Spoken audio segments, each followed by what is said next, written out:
Le poids du silence. Le tribunal était silencieux, presque oppressant. Chaque banc semblait retenir son souffle. Au centre, une femme se tenait droite, les mains posées sur le bois froid du pupitre. Elle s'appelait Nora.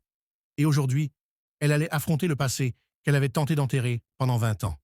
Elle n'était ni accusée, T'as kiffé? ni témoin. Alors Elle lâche était un petit like avocate. et abonne-toi, Mais cette fois, ça fait le dossier plaisir qu'on lui avait et ça confié me booste n'était à pas fond comme pour les la autres. suite. Il ne s'agissait pas d'un vol, ni d'une fraude.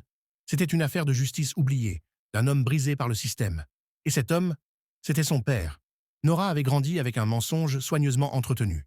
Son père, un ancien instituteur aimé de tous, avait été condamné pour l'agression d'un élève. Un crime qu'il avait toujours nié.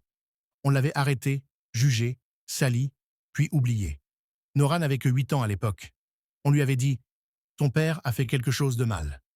Et elle avait cru. Elle avait changé de nom, changé de ville, changé de vie. Mais les années ont passé. Et la vérité, comme l'eau sous la glace, a fini par tout fissurer. Tout avait recommencé lorsqu'un ancien camarade de classe, devenu journaliste, l'avait contacté. Il enquêtait sur les erreurs judiciaires des années 90 et avait retrouvé des preuves négligées dans le dossier de son père. Témoignages dissimulés, expertise manipulée, pression sur les témoins.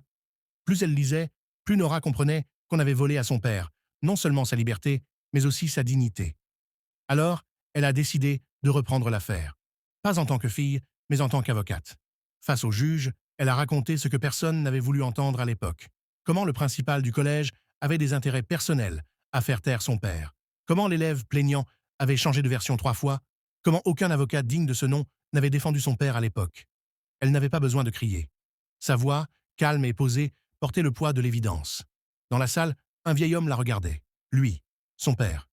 Il était sorti de prison depuis des années, mais restait enfermé dans le silence. Ce jour-là, pour la première fois, il releva la tête. Quand le verdict tomba, ce fut comme un souffle coupé. Révision du procès acceptée. Condamnation annulée. Innocence reconnue. Nora sortit du tribunal, sans triomphe, sans sourire.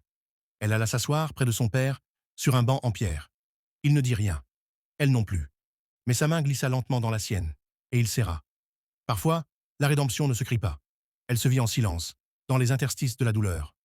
Ce jour-là, ils n'ont pas gagné un combat. Ils ont récupéré une vie.